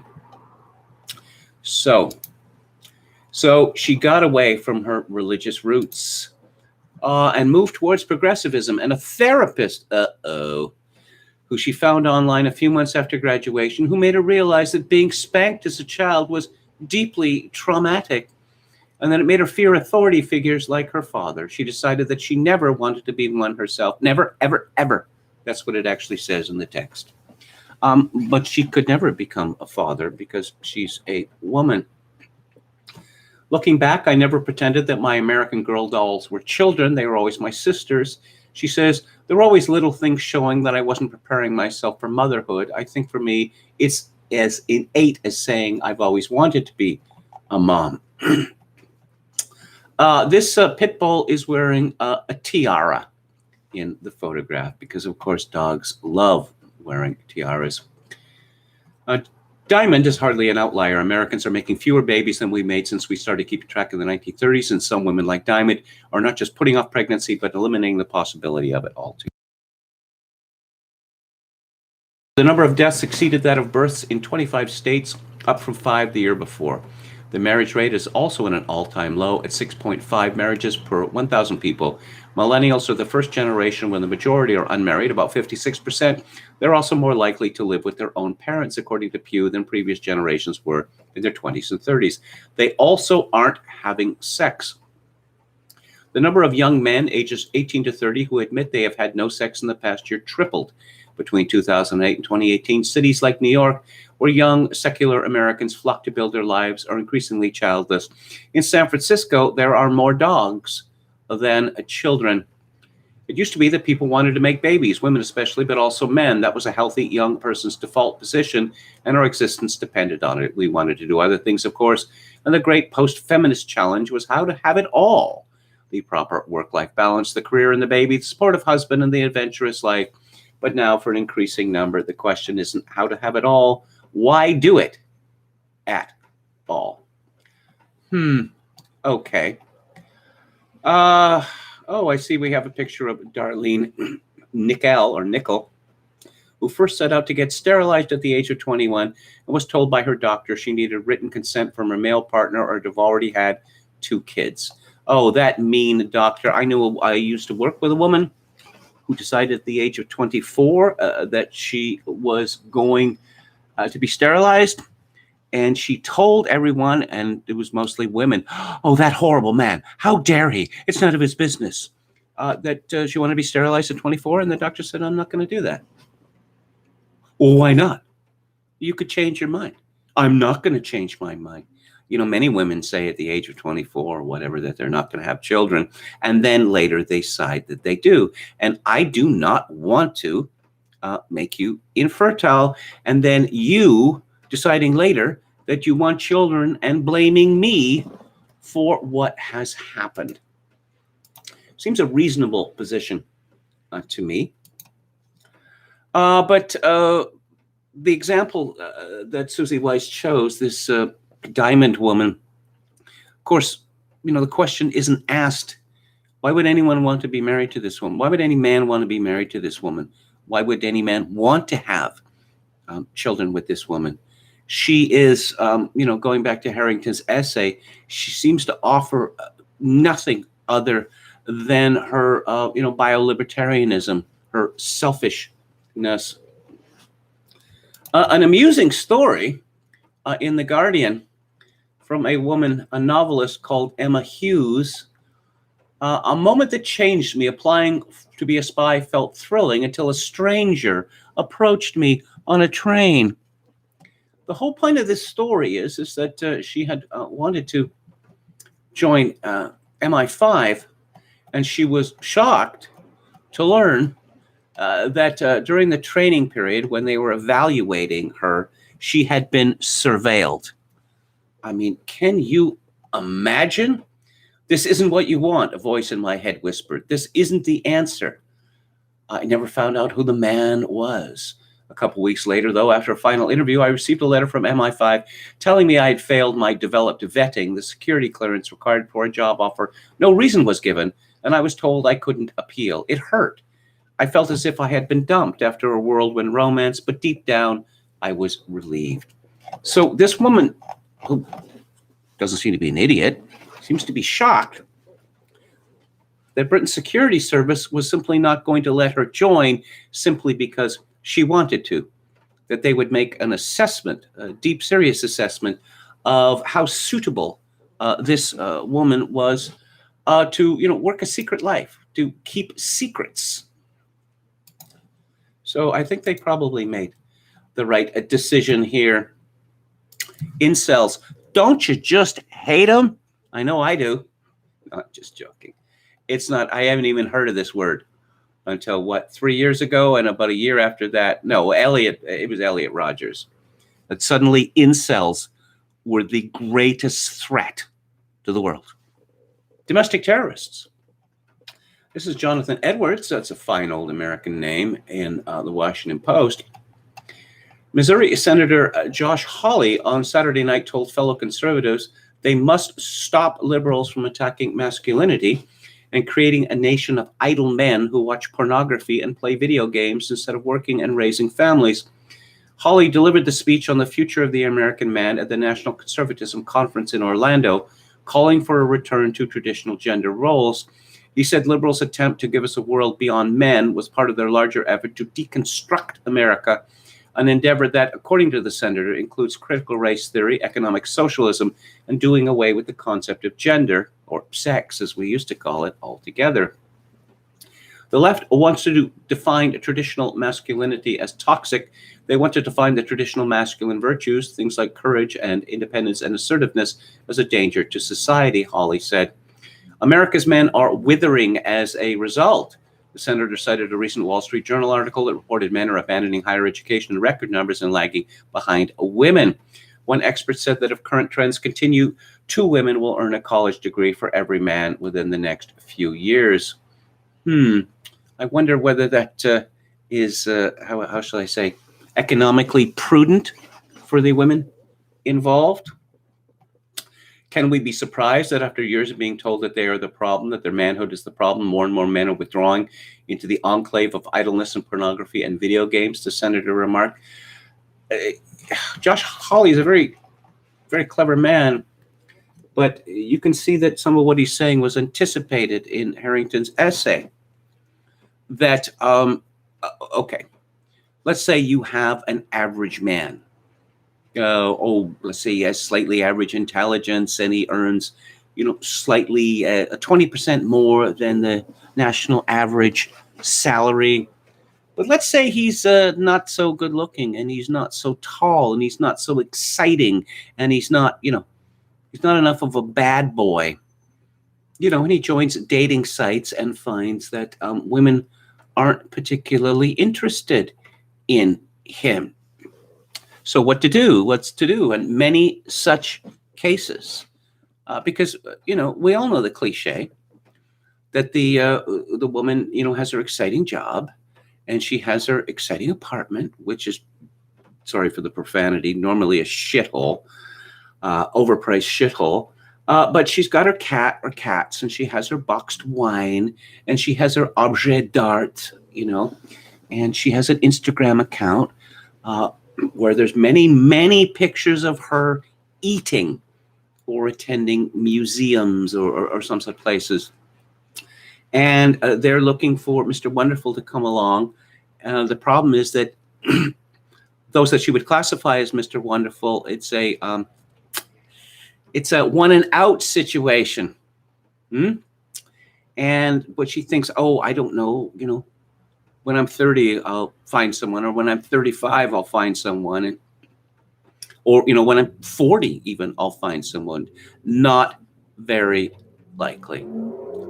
And of course, some of these women decide that they are going to settle, as they call it, with the kind of man that they wouldn't have looked twice at, before. But the problem is that most of these men have either given up or decided they found someone else to marry, And these settling situations typically involve these embittered women making the man that they settled for, making their lives hell, because that's not the way that it was supposed to turn out. Remember, we heard about having it all? Having it all does not include a boring husband. So good luck to Josh Hawley, but I don't know, the conditions aren't right. There are other problems involved. Scale is another one. A situation where, there's a pipeline, from outside Hershey, Pennsylvania to Brooklyn is not a situation which is going to result in family, community continuity. No. And, okay, we find out that, yes, people are being fired now in large numbers in the United States. Or not fired, Some of them are being fired. They're going to be cashiered from the military. They're going to be put on unpaid leave. And seeing as the hospitals are supposedly being overrun with COVID patients, it's a very curious time to cull employees. Is it not? Seems to me. And let's see if there's anything that I can quote from this source. Oh, John Bon Jovi got COVID. Was he one of those hesitant people? Nope. Fully vaccinated. But wait, no.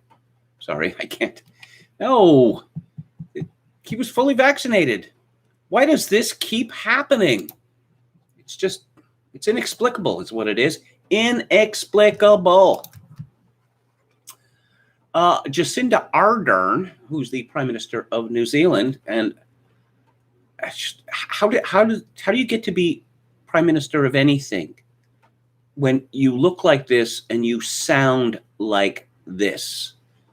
You sound everything that you are communicating through your body is that of a pissed off middle school teacher seeking revenge on the world.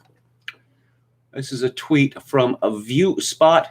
Jacinda Ardern shuts down press conference after being hammered with questions by a non-accredited member of the media about why the vaccine wasn't working in Israel. She ignored the question. She shut down the press conference. And she said in that just horrible accent of hers that, no, I'm only going to speak to accredited members. Accredited members, the media. And, okay. I'll get back to Joseph Tainter, the book, tomorrow. Tomorrow's Wednesday. But Joseph Tainter, the author of The Collapse of Complex Societies, was recently interviewed by Ross Ashcroft.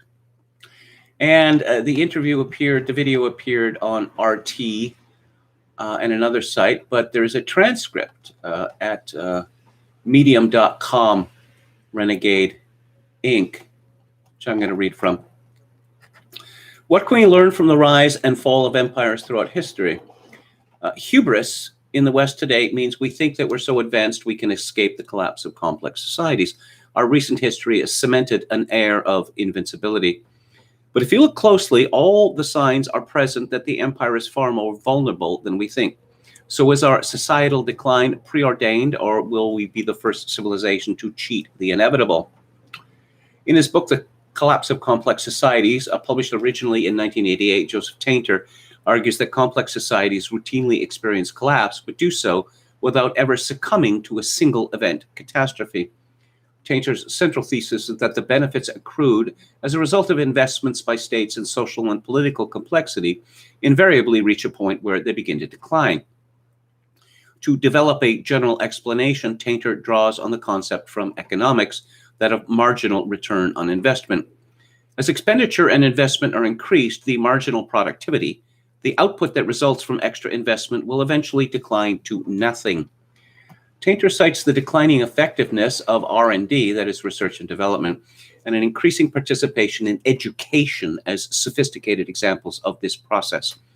As populations are increasingly seen not to benefit from additional costs, complexity will correspondingly be perceived as a burden, and sections of society will resist or attempt to break away. The relevance of Tainter's ideas in 2021 are self-evident, particularly in relation to societies having to come to terms with an increasing supply chain fragility within a complex economic system underpinned by neoliberalism. Tainter says, I tell my students that two of the things that concern me the most are just-in-time delivery in our economic system and lack of warehousing or stockpiling of the things that we essentially need. Such a profit-maximizing system is unable to cope with societal shocks because the buffers ordinarily intended to prevent them are bled at every juncture through the extraction of rent. It's a classic case, says Tainter, of taking short-term gains at the price of long-term fragility. What's generally not understood, he adds, is that complex societies have what we might call a metabolic cost, which today is paid for through fossil fuels. But when there is a situation where the economic flows begin to break down or become disrupted, particularly when it comes to something like the supplies of petroleum, then prices go up, costs go up, and the economy is harmed. And we see that happening now, at least in the United States. Tainter is not surprised that the kind of shortages described have led to inflation, but doesn't envisage that this will have an effect on the propensity for short-term societal collapse. Rather, Tainter argues that historically such collapses have been symptomatic of societies reaching a point in their development where complexity was no longer economically feasible. Complex societies and economies are dependent on the economic feasibility of the energy systems needed to maintain them. Tainter says that fossil fuel consumption at the current rate, given the problems of climate change, is unsustainable. The anthropologist and historian argues that fracking has given us a reprieve and an opportunity to continue on the transitional path to alternative forms of energy, but notes that such a transition is not without problems. Quote, one problem that I see is how do you rapidly increase energy production in, let's say, a solar energy economy or a hydrogen economy if there's an immediate crisis? Our energy return on investment is decreasing and the trend is irreversible. This has been one of my major concerns about the future of our society. The other concern I have is about the productivity of our system of innovation, which is actually declining in its productivity since the early 1970s. It's actually costing more and more to achieve great innovations, which is a trend that can't continue forever, unquote. Tainter suggests that the reason for this is that innovation hubs have become festooned with bureaucracy and layers of management. He says that the extent to which complexity emerges from economic opportunity in the form of diversification and proliferation of different kinds of goods and services that companies offer to the public are part and parcel of how complex systems operate. Complexity also has costs attached to it with respect to the kinds of diminishing economic energy production ratio returns outlined above. Future production that's increasingly reliant on renewable resources to produce renewable energy at the per capita rate populations enjoy today is an unfeasible proposition for those countries with small land areas. Tainter explains, quote, it takes a lot of land area to produce the amount of energy per capita that we've been used to today. There's one estimate that if England, Scotland, and Wales had to rely entirely on renewable energy to produce the energy per capita that is enjoyed today, it would take all the land area of England, Scotland, and Wales. In other words, completely renewable energy is not possible for England, Scotland, and Wales. The two keys to a sustainable society are energy and innovation in both areas. I think that over the next several decades, there are reasons for concern, unquote. Historically, the Roman Empire is widely regarded to be the landmark for collapsing societies. In such a society where agriculture comprised 90% of its economy, it was not possible to raise enough taxes to pay for something like the Roman army as crises mounted and more enemies appeared on the frontiers. Ultimately, the Roman Empire reached the point where it couldn't sustain itself. The people of Rome were constantly being distracted by a succession of gladiatorial events, which were intended to quell unrest among the citizenry, in much the same way that the public today in the United States are distracted by sports. Tainter posits that a collapse today, given the economic flows, would be similarly catastrophic.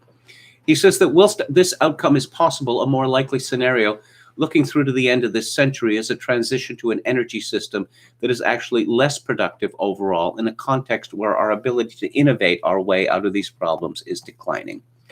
What I speculate about with my students, says Tainter, is whether we are heading for what's sometimes called a steady state economy, and if so, is that desirable? It's an economy without economic growth. I don't know that that's what we're headed for, but when I look at the trends in energy and innovation, I see it as a distinct possibility. Tainter adds, I used to think that innovation was the key to seeing us through this. I'm no longer sure that it is. I like to say that we are a species that muddles through. That's all we've ever done, and I think all we will ever do. I'm not sure that we can actually plan the future in any precise way. Other than cockroaches, we're the most adaptable species on Earth. We will muddle through, but I don't know if we will muddle through with the same standard of living we have today. Tainter is optimistic that society will be able to coast for decades into the future on the basis of technology that has been invented up to this point. Innovation, says a trainer, is taking things that already exist and combining them in new ways. You can see that clearly, for example, in the automobile industry, where automobiles have essentially become rolling computers. So I think for the next several decades, we're going to see a lot of combinations of things that already exist. But at the same time, we're going to see avenues of innovation that industries and government agencies are simply going to drop because they are no longer productive. Tainter points out that if people can make a living and generate profits by putting different elements of a different supply chain together in order to come up with a new value-added model, they should be encouraged to do so. One of the things I teach my students is that humans did not evolve to think broadly in the long term. As a species, we've simply never encountered conditions where there was natural selection for the ability to think broadly in terms of space or long term, so naturally we don't. Only a few individuals do, and these are the individuals who we hope will invent the future. Okay. You know, if you look at Peter Turchin in his cyclic theory of history, cleodynamics, he calls it, he talks about overproduction of elites. And overproduction of elites is enormous, I would argue, a critical problem in the West now.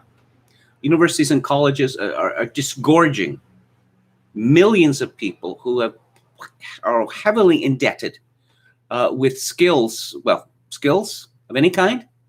Most of them don't. Thinking skills? No, they don't. Most of them are ignorant and can't think very well, but they believe that they are aspirational members of the elite. And they wouldn't have done all this unless there was an elite spot waiting for them. Similarly, we have the phenomenon of, that lifestyle that your grandfather enjoyed, the Leave It to Beaver lifestyle. You own your house, own your car, new car every 2 or 3 years, mom stays at home, kids, etc., etc. No, you can't have that. You can't have the lifestyle that your father had either. No, it's going to be more and more constrained. And all those things like community and family and patriotism, etc., they're all gone. They're completely gone now. Everything's atomized now. But we do have stuff for you. Okay, we have the internet. We have really fast connections, really fast broadband available today. And we have high-def screens, both large ones and small ones. And we have, it's more and more difficult to afford a car now. But do you really want a car? We have pornography and cheap chalupas. This isn't much of a life, is it? It's not really something to look forward to, is it? It's not the sort of life, lived by tens of millions that would breed stability, loyalty to a regime. Well, what happens if the doomsayers, like the short-term doomsayers, are correct? and America and Canada are heading into winters in which people will literally not be able to heat. They won't be able to afford to heat their homes or to pay their electric bills. What happens then? If that's the case, I'd say that all bets are off, just like that. Because in a very short period of time, I mean, if you want to go back to 2007, 2008, okay, things got worse. But it was papered over to a very, well, it was papered over for, the aspirational class and the 1%. Everyone else's life was worse off. So then we have this self-inflicted wound of COVID, and living conditions could have fallen really significantly quickly, and now we have a supply crisis, and they could fall again just as significantly. As I say, all bets are off. I wouldn't bet on, political systems of the United States, Canada, Britain, France, Germany, et al. Have been saying to their people for decades, we will do what we like, we, the leaders, spirit people. If you think this is bad for the nation, if you think it's bad for you, we don't care. We don't need your support. Oh, sure, there are elections. But what choice is available? Oh, yeah, there's that Patriot Party, the AfD in Germany. Well, you know what? We're going to set the whole media against them. In fact, we're going to have the government infiltrate them. Oh, you got the People's Party in Canada, which is a genuine alternative. We're going to set the media against it. Oh, and what? We're going to have the Conservative Party running a campaign against it. And we're going to persuade people that a vote for Maxime Bernier is equivalent to a vote for Hitler. And oh, by the way, you don't want to be identified as a supporter of Maxime Bernier, or we will come after you. So there's really no choice allowed in such a situation, is there? When people voted for Boris Johnson in Britain, did they think that the invasion of Britain was just going to continue to be tolerated? Did they think that he was going to be a climate change fanatic? Did they think that this fabled libertarian would repeatedly shut down England again and again? It just keeps shutting it down? Did they think that that would happen? Well, did they vote for him on that basis? No, but it doesn't matter. It hasn't mattered for decades, with the exceptions of, Brexit and Trump's election, what the people have decided, because they're not in charge. They've actually never been in charge, as Burnham teaches us in the Machiavellians. It's always a question of the elite being in charge. But how far would one have to go back to find regnant elites in the West that have been as hostile to their people as ours are? And again, they have not been building societies that loyalty is any part of. I guess I'll have more to say about Just in Time tomorrow, but I'm going to take a final look at the chat and then wrap up the show. Nothing comes up for unheard. Well, I'll spell it out one more time. It's unherd.com. No A in it. No A. Quechalango says, Bulgaria is cool. They live in shadow of Romania, as KMG would say. How about that? Well, they're very different societies, aren't they? I mean, Bulgaria is a Slavic society, and Romania which is, I don't want to offend anyone, it's an artificial country, has always considered itself to be a Latin culture. Red Sulfur also has a kind word for Bulgaria. And I think I have a blown head gasket, not a metaphor, but okay, Oliver comes, says Quechalango. Gamian says, I really wish I was born in a different time. 60s Soviet Union sounds amazing. It does not sound amazing to me. I suppose, it's pretty similar. It's getting more and more similar here, as Putin pointed out. From the 1960s onwards, you have a large number of people in the Soviet Union who consider themselves to be internal emigres.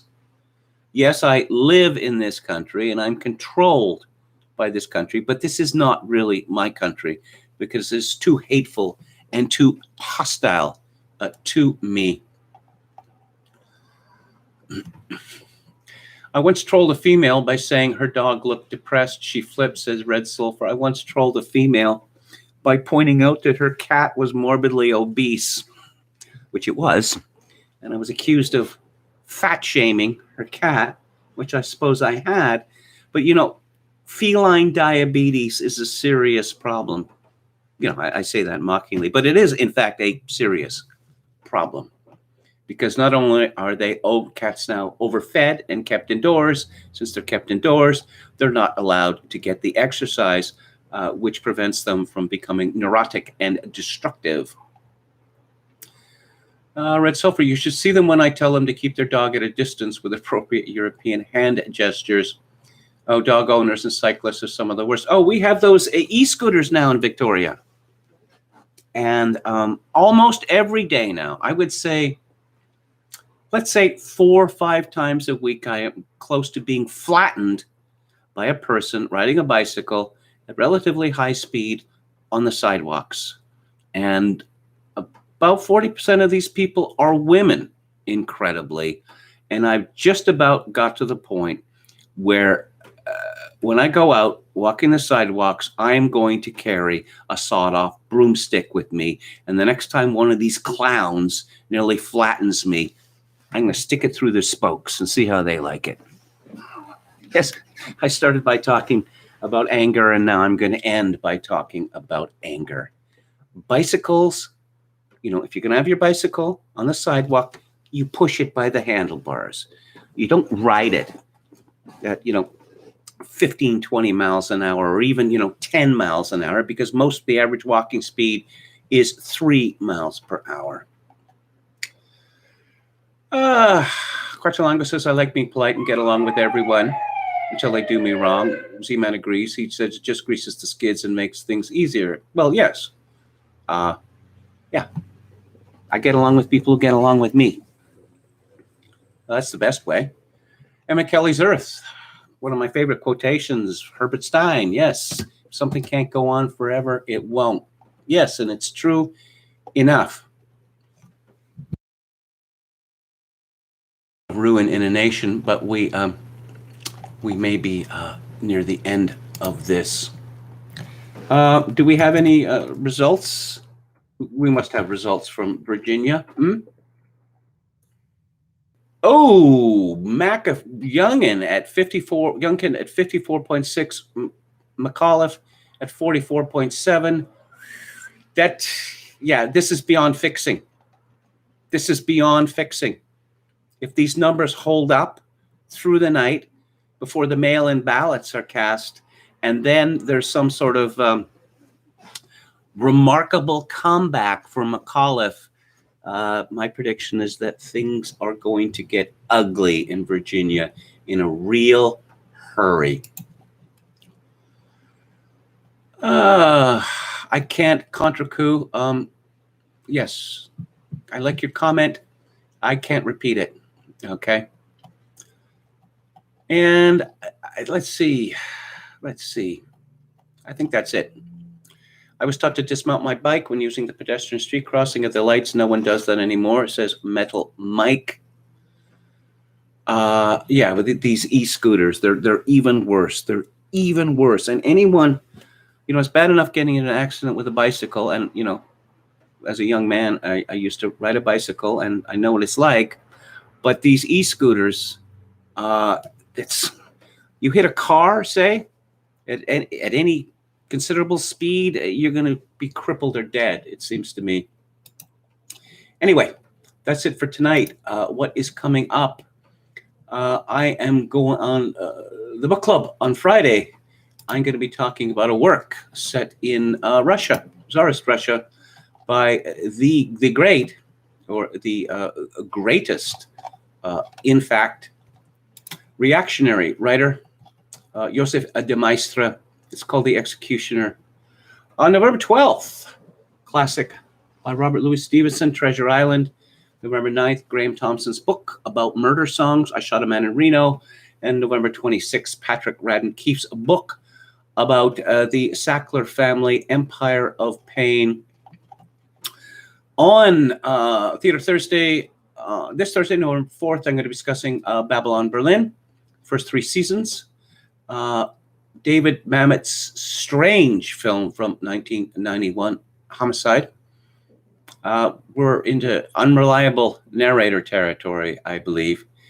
But you see that in that Oleana, his play, and later made into a film about feminism.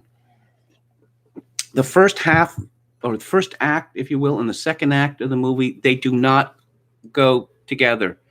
There's such a radical change in the female character that it's obvious that we're seeing this, through the eyes of the professor, the unreliable eyes of the professor. On November 18th, that great pessimistic classic, William Golding's novel, directed by Peter Brook, Lord of the Flies.